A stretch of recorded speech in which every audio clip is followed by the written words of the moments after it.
Thanks to people like Webster, Griffin, Tarpley, who said Obama was their man 9 months before he was elected, who laid it all out with Brzezinski, laid out all the policies, all the flip-flops. A man ahead of his time, laid out that he would stall within 150 days. It's now happened. He said he would have the lowest approval rating ever. It's happened. How on earth did you know this, Webster Tarpley? Well, thank you, Alex. I think it was mainly a matter of having lived through the Carter trilateral puppet regime back in 1977 to 81, seeing Zbigniew Brzezinski back then, seeing Paul Adolph Volcker, seeing all the members of the Trilateral Commission who were so prominent in the Carter administration, from Carter and Mondale and Vance and so many others, Blumenthal at the Treasury, and so on. They were all handpicked by David Rockefeller and Brzezinski.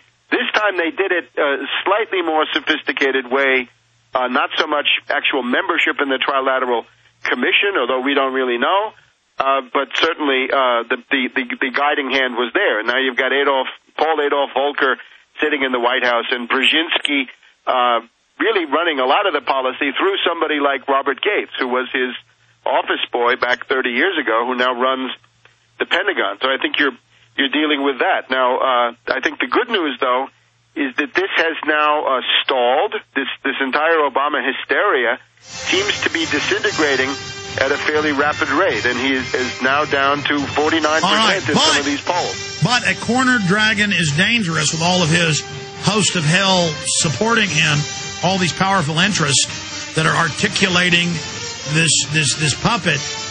What are their tricks, their stage crises, synthetic terror?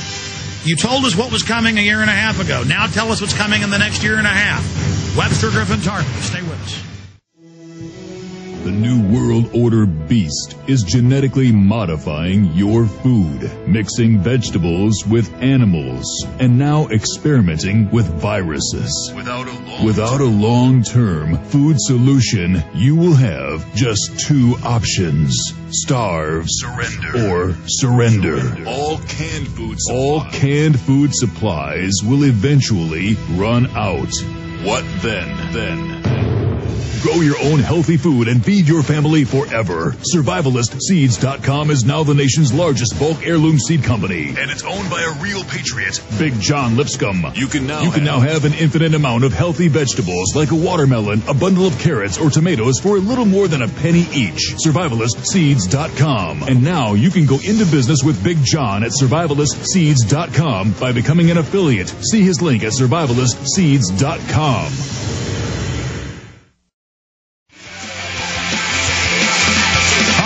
Tarpley, we were talking during the break.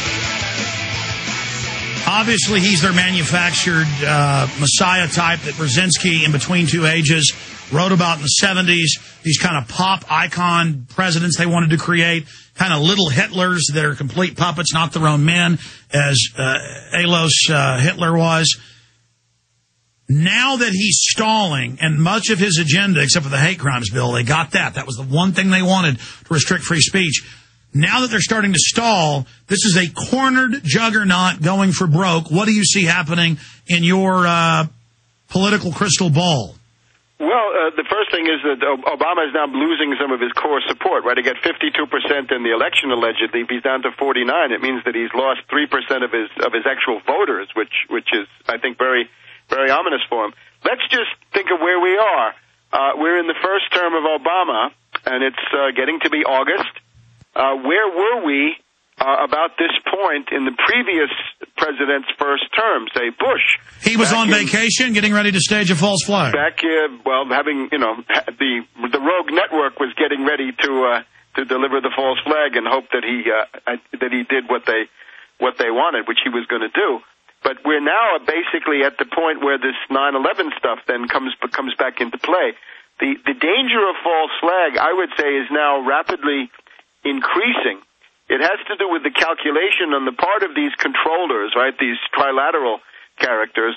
Do they wish to try to maintain this investment? I mean, if you look back at Bush, he was already cratering at the point we're at now, and then he was given a huge rally round effect by 9/11. And according to Gallup and others, Obama is cratered faster than Bush, faster than Carter. So this is a record cratering, and so that brings false flag in.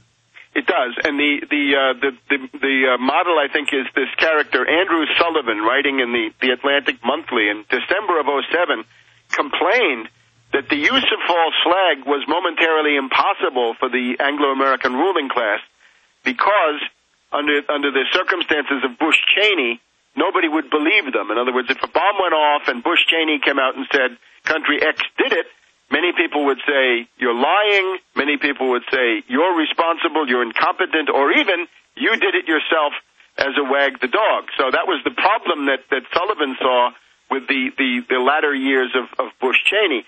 Now, in the opinion of the ruling elite, I don't think in reality, because I think they're too optimistic, they would say that Obama could blame another country for something happening and the world would believe it. Now, the list has changed.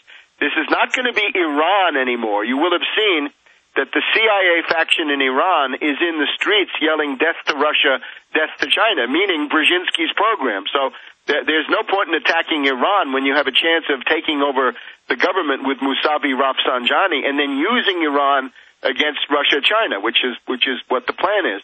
But I would say... But if that doesn't go well in the next few months, they still may. I mean, we're getting all these green lights. But right now, that's still an open question. The one thing we do know is that there's bombing of Pakistan every day, which is 2.5 times bigger with nuclear weapons. So I think actually much worse as a policy. But I think the hit list is now Pakistan, Sudan, and then, depending on how crazy they are, maybe they go straight to China or straight to Russia. And this would, of course, be acts of incalculable folly, but... that we're dealing with but we already saw the Brzezinski. We already saw the Brzezinski-Geithner crew already manipulating the Bushes, as you said, with the 888 probe.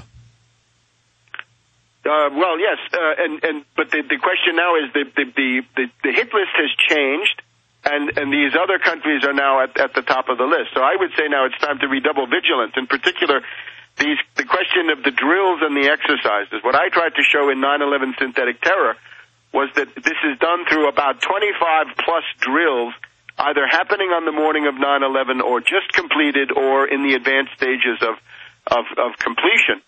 And that is how it is done. I mean, people who have seen the latest Tom Cruise movie, when von Stauffenberg wanted to eliminate Hitler and have a coup d'etat, how did he do it? He took a pre-existing drill operation or program, which was called Operation Valkyrie, which was supposedly how to reassert Hitler's control over the German territory and other areas, and he redirected it and tried to use that as a means of kicking out the pro-Hitler faction. Now that didn't work, let's explain this is how you do it. How they bootleg with drills, and we have NLE 09 going and other Defense Department drills openly training for martial law. I mean, on record with 14 foreign nations saying the foreign nations will aid suppressing American terrorists. Just unbelievable outrage against our sovereignty. Do you understand how dark it is? How far down the line we are? How late it is? All right, Webster, I was interrupting there with the break, but I want to go over this.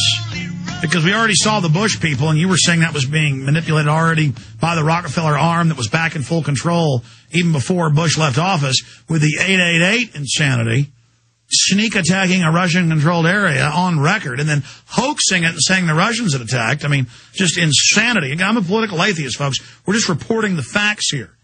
And, of course, that later came out. But the hoax worked for a week. Some of the listeners thought that I was lying and that Russia had snuck attack. I mean, this is getting insane.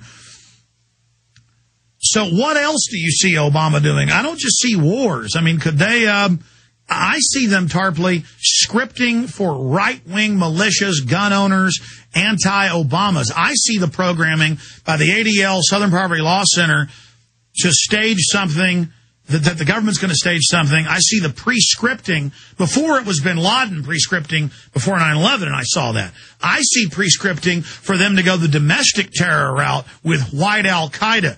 Do you see that in the cards?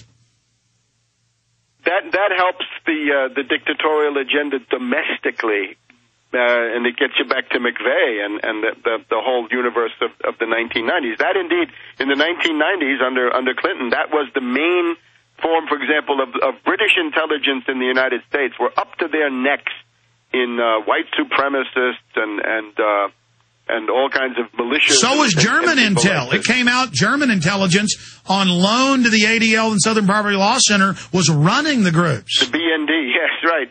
So, but here's the problem with that, is that doesn't advance your international agenda as much as you want. As a matter of fact, it hurts it.